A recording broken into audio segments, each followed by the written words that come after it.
99.8 KCFM Podcast. Colin Appleton, good evening. Good evening. Great to see you. Thank you for inviting me. You're looking well. Are you keeping well? My age, yeah, sure. What did you think? Let's start with the present, actually. You watched on the television City's success at Wembley last month. What did you make of it? Yeah. Oh, well, I mean,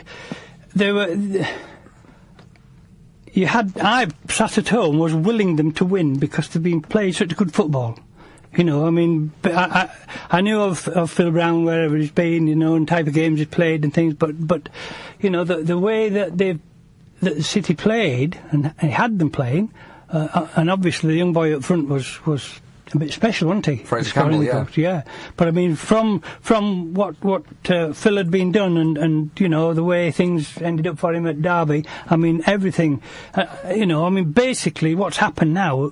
You know, it'll be a different world for him now because it's come to KC Stadium, got a few bob to spend, you know, and everything's, you know, beautiful. Good luck to him and all the players. You were a distinguished player in your time, of course. You had 12 years at Leicester City. You played in 2 FA Cup finals during that time. Was coaching and management always in your thoughts, though, as your playing career progressed? Did you always think that you would end up as a coach or a manager? No, not really, because, 1961, we had a player that came from Burnley at that time was the club, you know, and we had a player come from Burnley to Leicester City, and Albert Cheeseborough.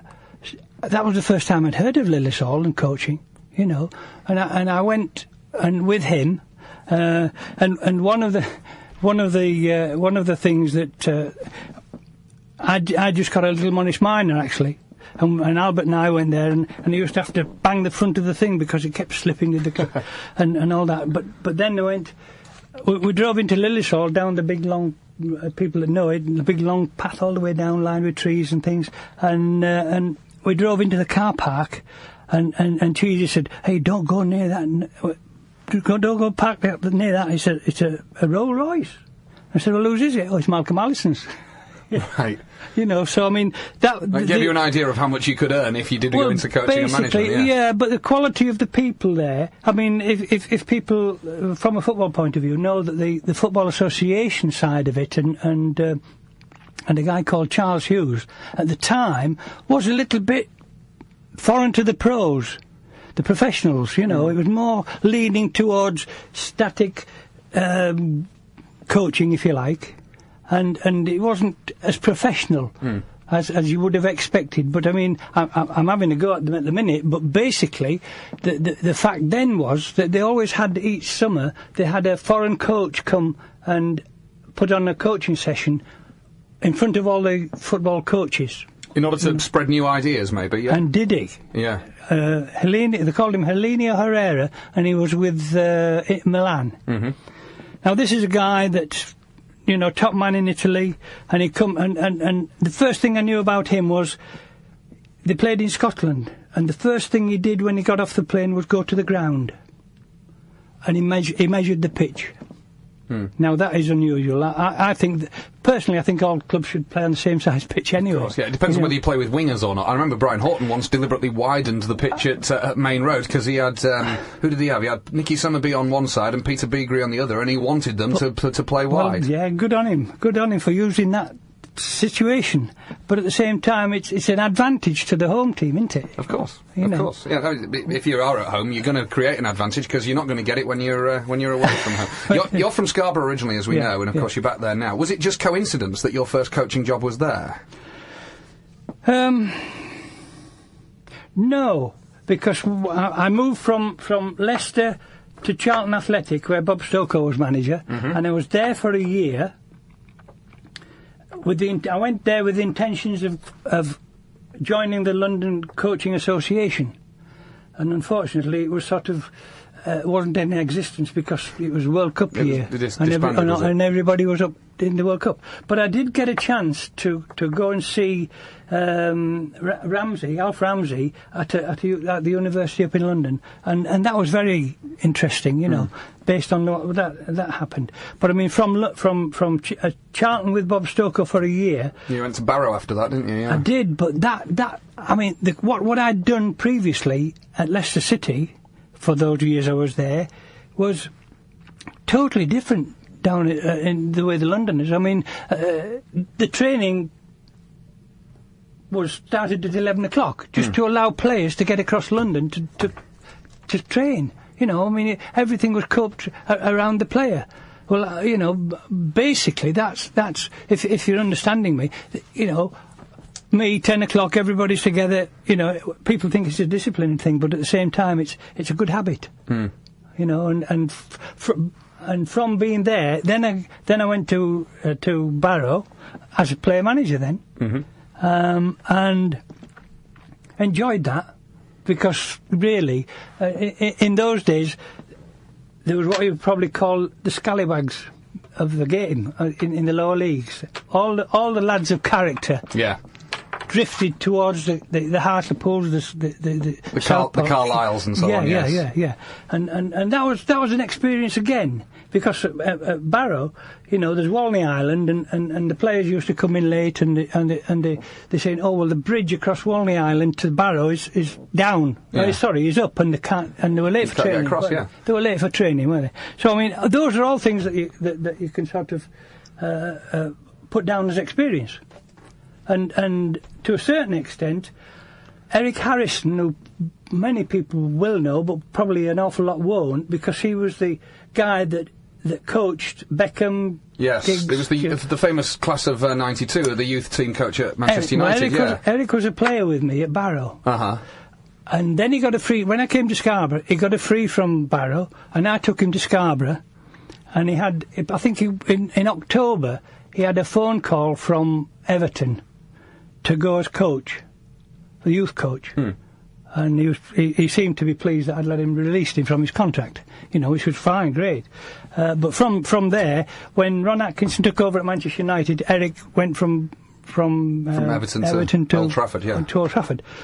Hence that age group of Beckham and co, you know, and you know.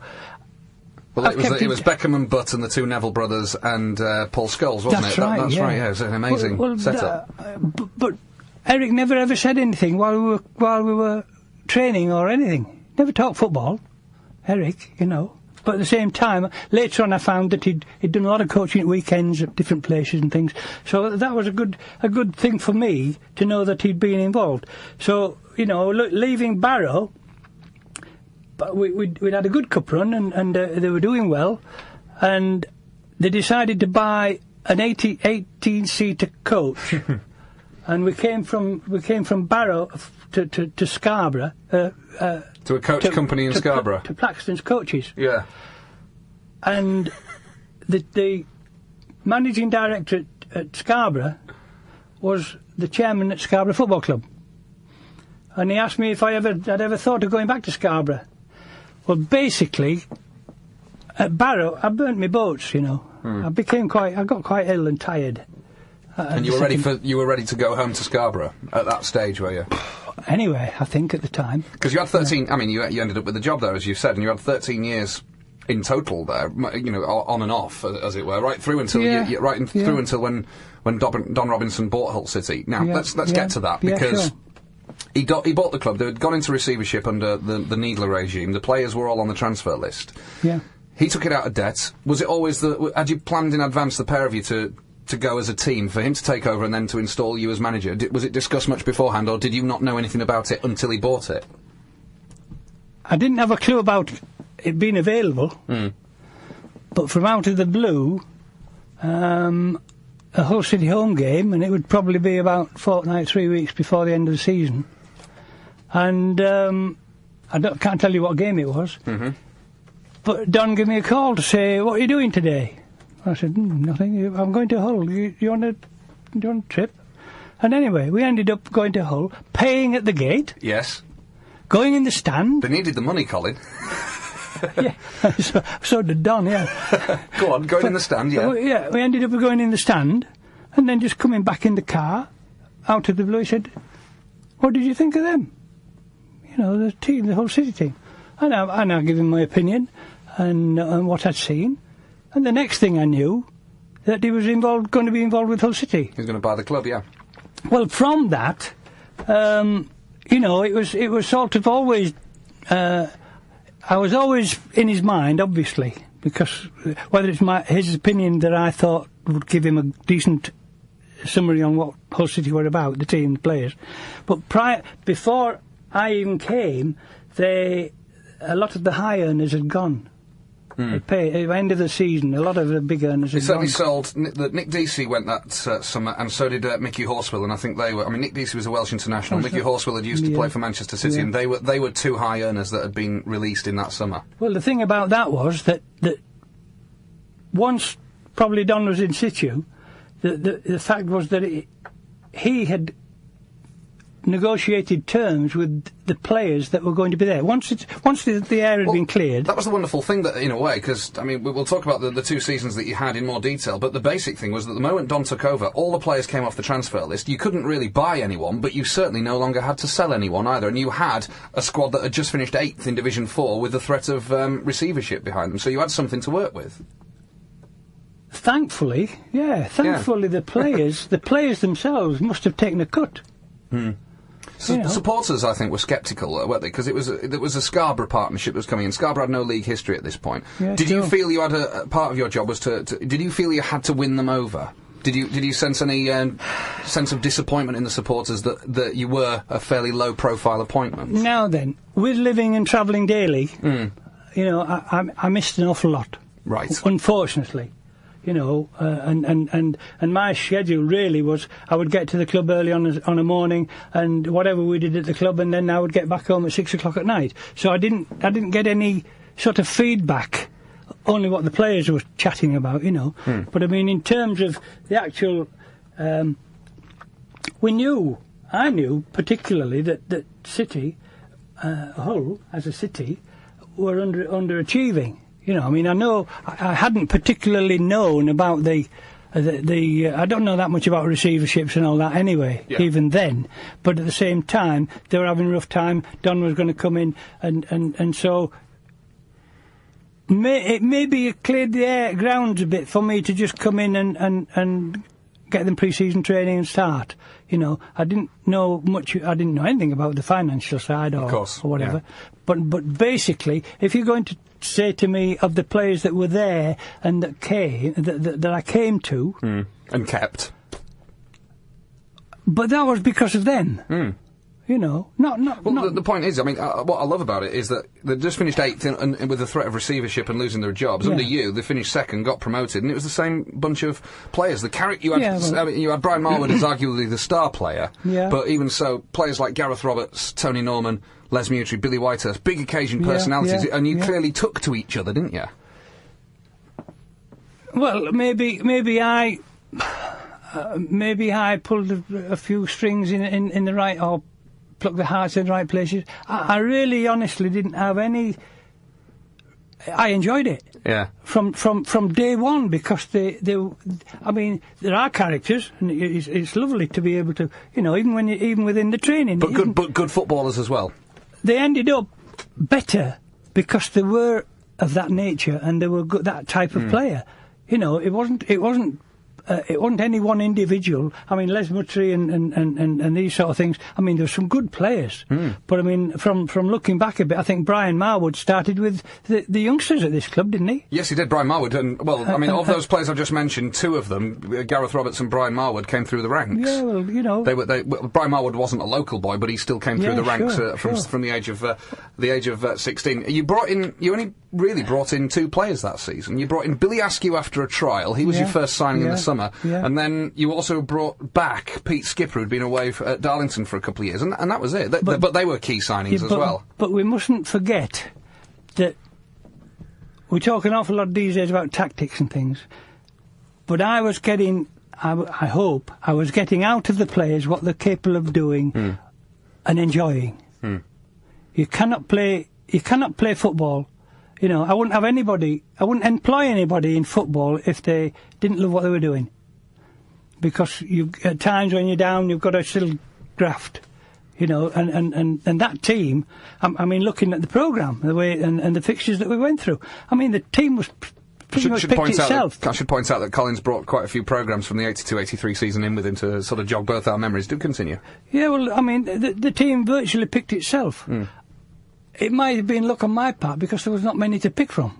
Because, you know, we've got about 17 players. I think you picked... let's have a look. Let's have a quick count. So we've got the records here. 6, 7, 8, 9, 10, 11, 12, 13, 14, 15, 16, 17, 18, 19. You picked from 20 players during the course of the whole season. I mean, some of them, like Emlyn Hughes, you brought in right towards the end. Yeah. But it was an amazing season. You only lost 6 times. You finished second, got promoted. Did you surprise yourself how quickly it went so well? I really aren't of the nature. I was pleased for the players and the club, if you like, and the supporters, obviously. I mean, it's a bit arrogant to say it's a bit of a team for everyone to be the same because it's so easy to fail. But at the same time, they all played the part because in terms of those teams of what you're playing, saying, I thought it was about 17, but at the same time... Well, I mean, some of them might have only played a couple of times, for example. Yeah, well, you know... John Hawley you brought back on a three-game loan, for example. Somebody like Davis only played a couple of times. John Davis in goal played about 6 times when the last time that Tony Norman ever missed a match. I don't think John would have been too happy with me, but... No. You know. Well, of course, still at the club now as football in the community man, of course. You were only beaten once at home all that season. Yeah. The wins included a 7-0 thrashing of Stockport. There were 3 separate games when you scored at least 4 goals. But it was a goalless draw. Do you remember the goalless draw at Chester with 2 games to go that actually sealed the promotion and what the feeling was that day? If I'm thinking right... Was it Chester or... Chester away, yeah. with 2 games to spare, was the day you clinched promotion with a goalless draw. Oh, I'm looking at it differently because... After that you had a 2-2 draw at home to Mansfield and then beat Rochdale away on the last day. Rochdale were beaten, weren't we? Didn't Rochdale beat us that day? Yes, they did, yeah, but you were already promoted by then. Don't worry about but the specific game. I was thinking then of the top spot. Of course, yeah. I mean, you finished 8 points adrift of Wimbledon. That's right, so it wasn't Wimbledon possible. in the end, it wasn't possible. And I mentioned Emlyn Hughes. You lost Bobby McNeil to injury, so you brought in Emlyn Hughes for the last 10 games or so and played him at right back. That was a hell of a coup, wasn't it? It was, yeah. But I mean, that's the nature of the guy, anyway. I mean, I'd probably played against him, but never ever come across him, 1-to-1. You'd have played against him when you were at Leicester and he was at Blackpool, yeah. Yeah, at Liverpool, yeah, and Liverpool, yeah. But, maybe so, yeah. Yeah, but at the same time. He became available. Don must have, on the grapevine, heard something, because, though Emlyn came, I learnt a lot from him in those few weeks. And I think it would have helped the dressing room at the time. I mean, I hope it did. But I mean, based on the results... Big personality, big experience. Yeah, sure, But, how he would fit in today's... would be today's setup. I don't know because everything is done as a bonding. All the players do the same thing, warm-ups and same things. Emlyn, when he came, he warmed himself up in the bathroom. He did his exercises and geared himself up mentally to going out. I couldn't say, "Hey, come on, go and join the others." I mean that just isn't the way I think footballers work.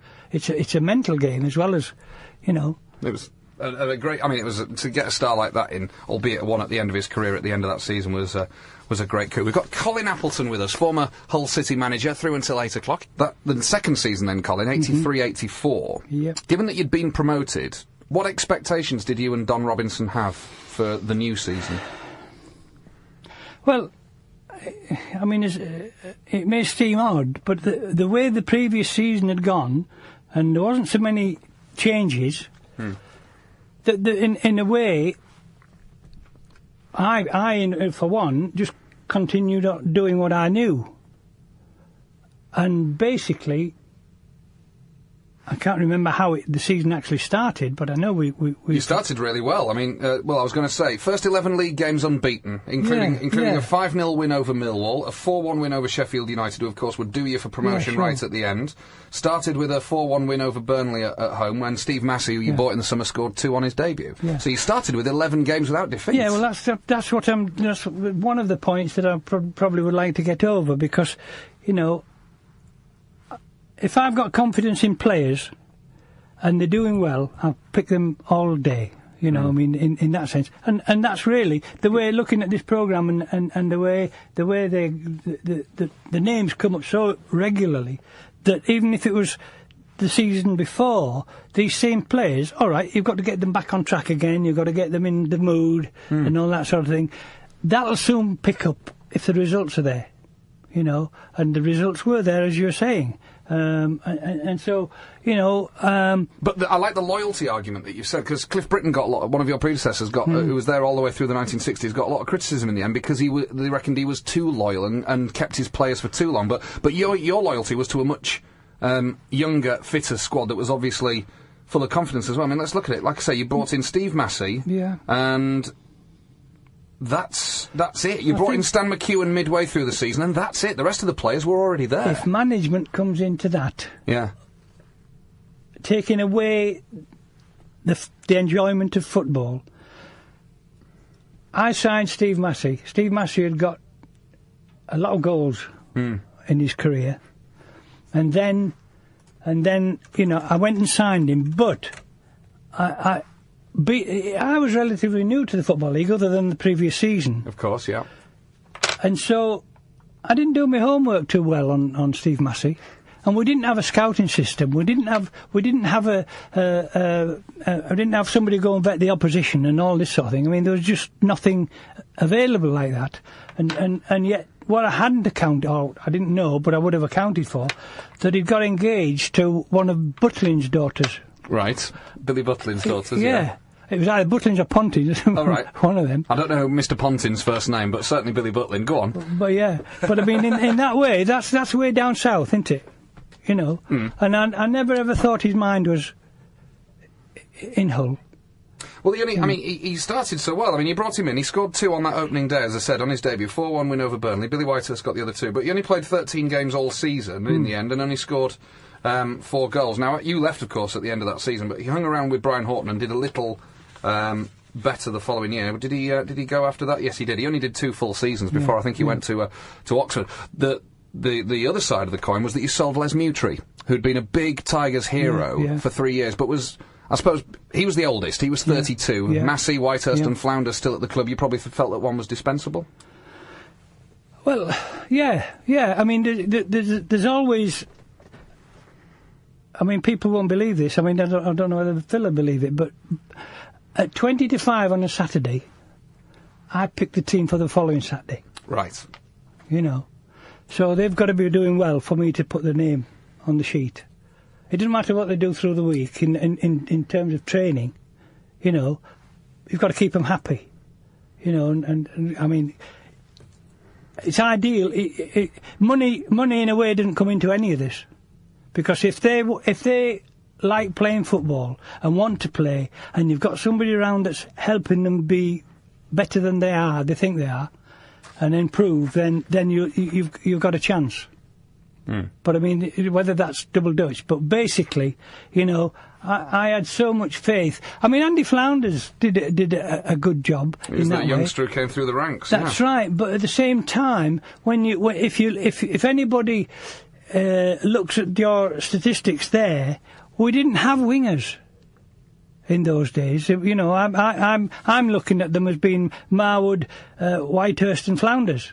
3 up front, yeah. But that was a 4-3-3 if people... Of course, yeah. But you know, not a flexible 4-3-3. Phil Brown played a 4-3-3 the year before. Yeah. In order to keep City up when they were in serious danger of relegation. He used a 4-3-3 with wide strikers, which I suppose is what you would do with Brian Marwood. Either. And that was enough to keep Hull City up. That formation worked. It gives them a bit more room to express themselves.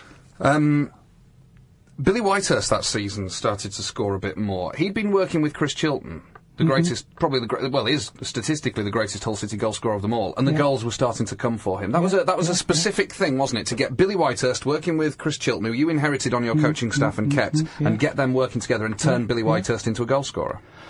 Yeah, well, I mean, Chillo's Mr. Hull, isn't he? Mr. Hull City, in his sense, and Waggy, you know, at that period. Bless the pair of them. That's right. But in that way, you see, you know, players soon get an affinity with people that are with the club and have loved the club and done the stuff with the club, you know. I mean, the overall side of that is whatever type of individual. Chillo, I suspect, hasn't changed in any way, shape or form. You know, he's one of the nicest men I know. He's loved his football at the end of the day, you know, and to that extent, you know, he's sort of a base of the club, whatever was there at the time, and his demeanour just helps rub off on people that. But with Billy Whitehurst being the type of personality he was, he could be a little destructive. He was certainly raw. Well, he only came from where did he come from? Mexborough. He came from Mexborough. That's right. He came in from Mexborough, but because he was so raw and had this semi-destructive personality, he probably needed somebody who'd been there and done it before he would listen to them. True. And that's what Chillo was. But I would suspect as well that it was probably the fact that he wasn't pinned down on to play.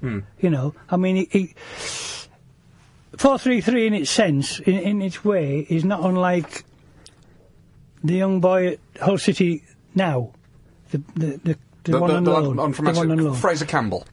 Go and score goals. Yeah. Get the ball, give him good service, go and score goals. With Billy, all you just say to him, hey, upset, you know, because he was powerful, you know. Of course. I remember it well. He didn't knock people about as people would think because of his physique, but I mean, it was in good areas. And he had no trouble finding the back of the net eventually for all his lack of grace. Well, Marwood was one of the best crossers of the ball in the game at the time. And if you've got somebody like Billy Whitehurst waiting for the crosses, you've got a combination, and haven't Andy you? Flounders was always a quick, nippy little lad that loved his football, but I mean, you know, he was so young, in a way. Because we were being successful, he didn't really realise how good he was. Let's talk about January, because it was a weird old time. The snow came down, and it stayed down, and it stayed down. You only ended up playing 2 games, including, famously, a postponement at Burnley, which was then moved to the end of the season. I think the coach couldn't get to the Turf Moor, couldn't it? That was what happened. You ended up playing only 2 games in January. As a consequence, you played 4 in February. Then you had to play 8 in March and 7 in April. And then finally 5 games in just 10 days in May. I should point out also, while all this was going on, you were making a run in the inaugural Associate Members' Cup, which we now call the Football League Trophy. And ultimately we got to the last day of the season.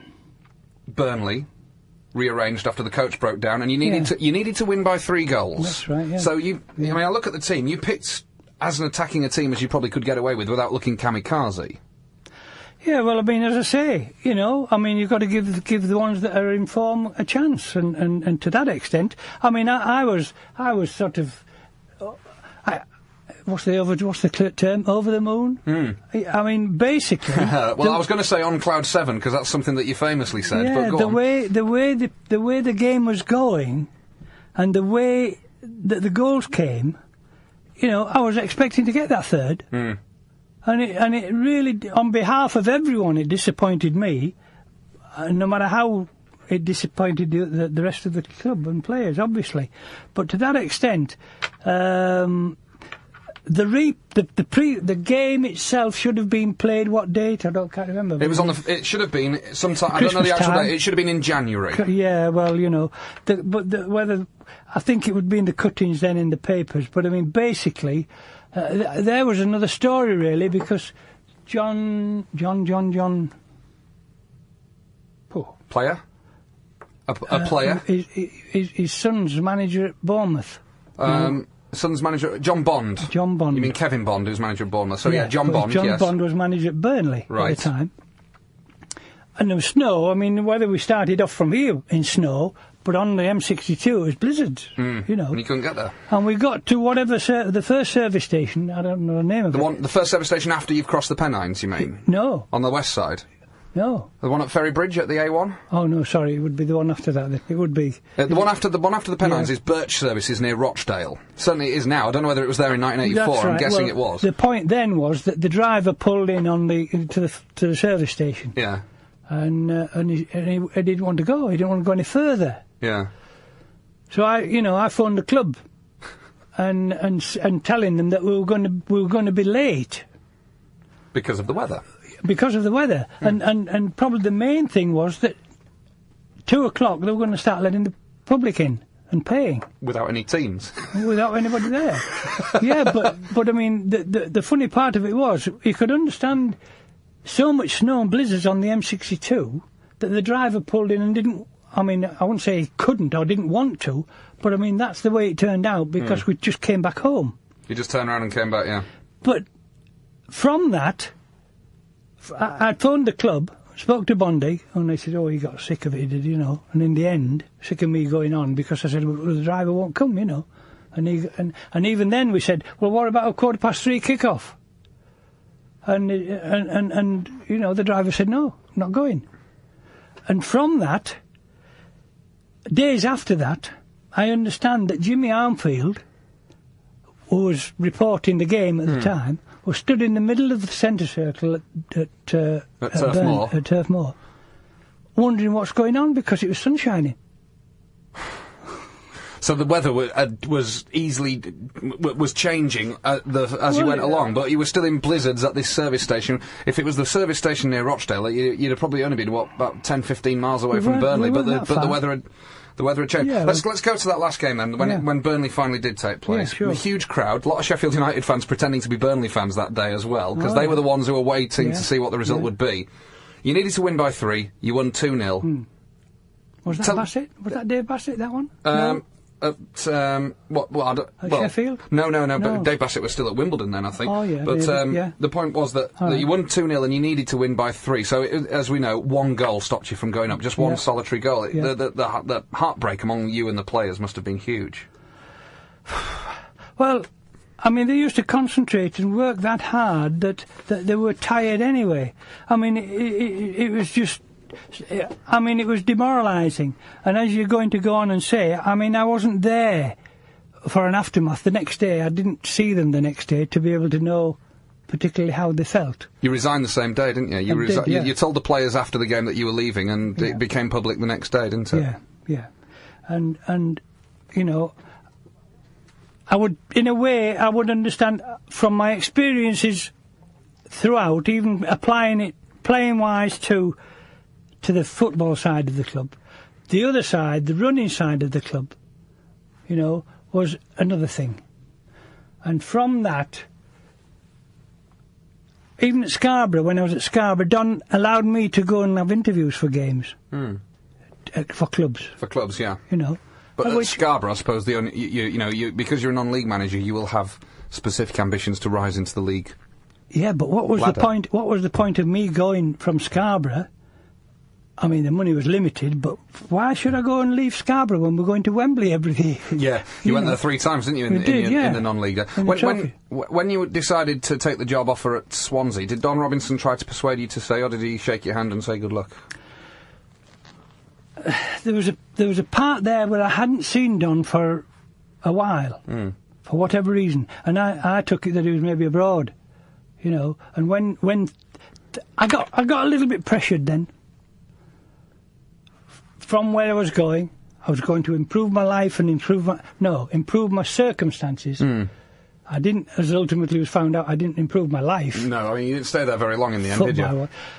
No, but that is just another circumstance and situation that you don't come across. I went there, and I wasn't known. It'd probably be naive on me, but it from a family point of view, the finances were triple, quadruple what I was getting at Hull, which was a good family thing, And you needed to think about your future, like everyone else does. For sure.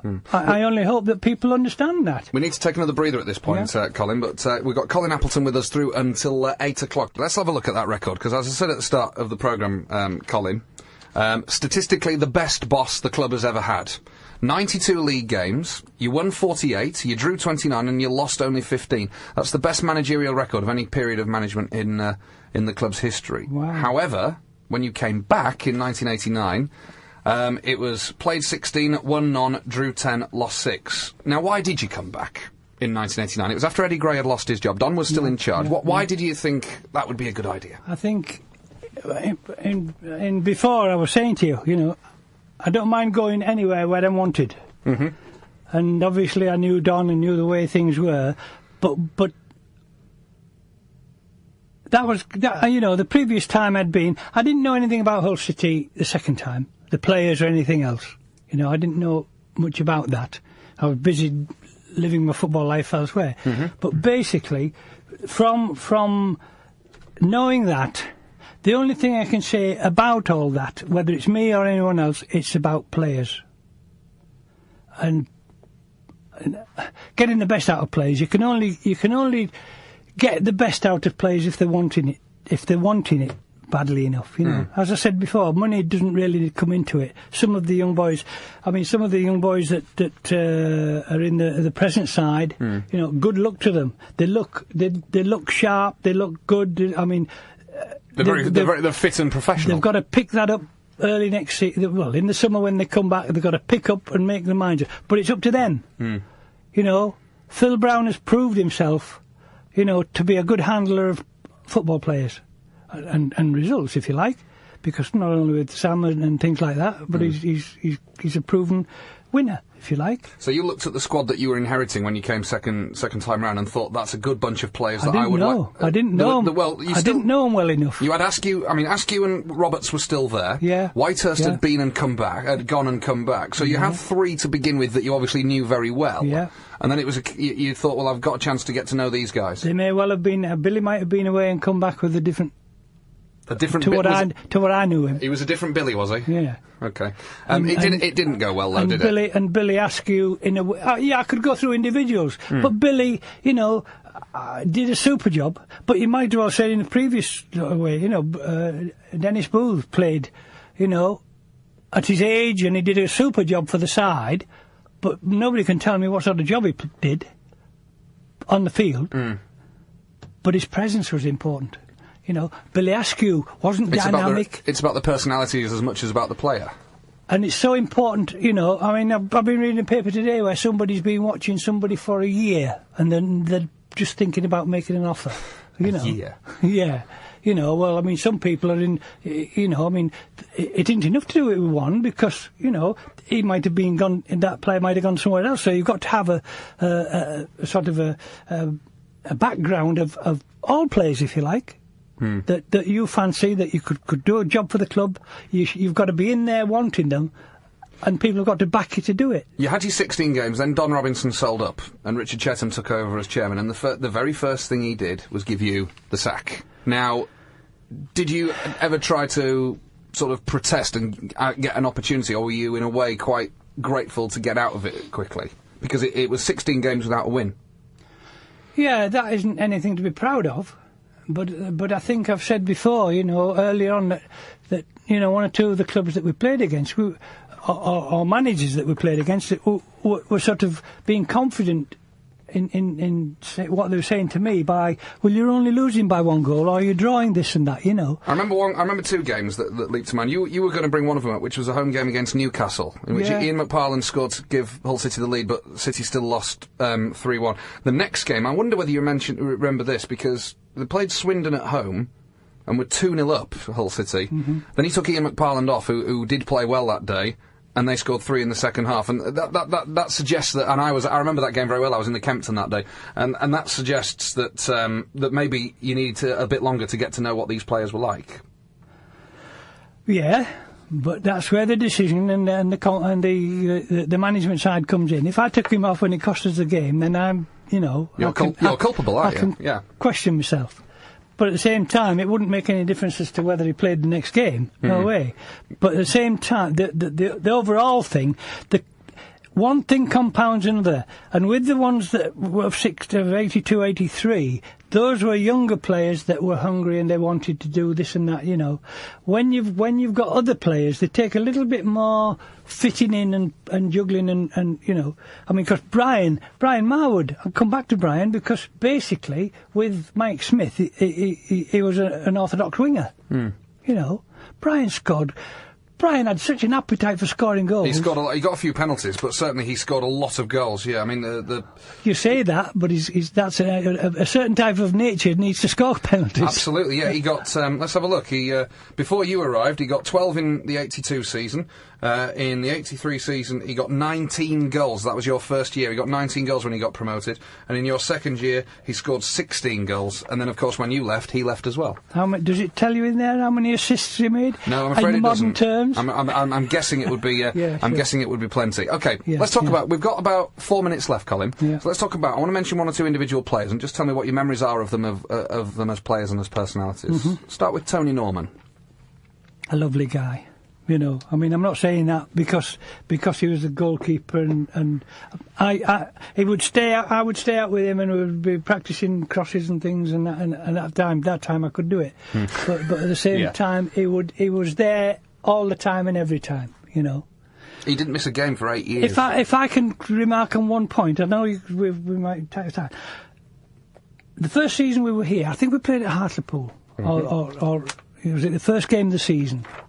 And there'd been a bit of a I don't know, the same secretary or whatever, but a directive from the Football Association, the Football League, was the change in the goalkeeping situation. A goalkeeper couldn't run with the ball. You yes. know. We went up to Hartlepool, and the referee came in the game before the game and said, and that was the first I heard of it.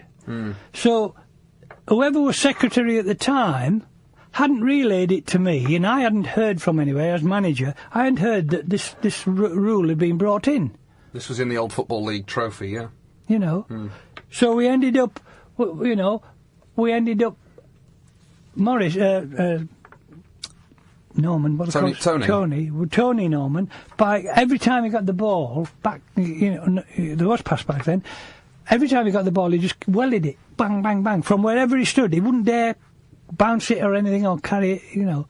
And that to me was another part of the club. The information never came through. He's still incredibly fond in the memory of the Hull City supporter as the best goalkeeper the club's ever had. Although the lad now, Bose Myhill, I think is certainly pushing him. Yeah, sure. Steve McLaren, Colin. We've got 2 minutes left, so we can keep these brief if we can. But Steve McLaren, what are your memories of him as a player? A good brain. A good midfield player, wasn't the fastest box to box. Never talked the game. Never said much, but loved playing football. Okay. You know. Peter Skipper. Skipper was one of those that, in the end, was what you would have known as a typical centre back. But at the same time, he could use the ball, but he was a good defender. He was a real good defender. I love Pete. Yeah, he was great. And Gareth Roberts, Mr. Hull City of that era, really. Little Gareth. Well, I mean, you know, I can.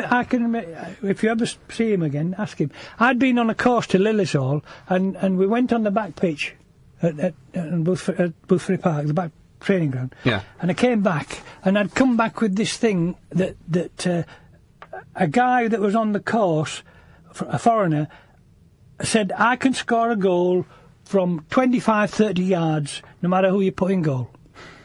And they did this, and it was Charlie Wright that was a goalkeeper, and the foreign guy did this, and he scored from 30 yards. I got Gareth to go on the back pitch and to do that and practice that and see it. But I mean, now it's just become for scoring goals from distance now with this new ball is a must, isn't it?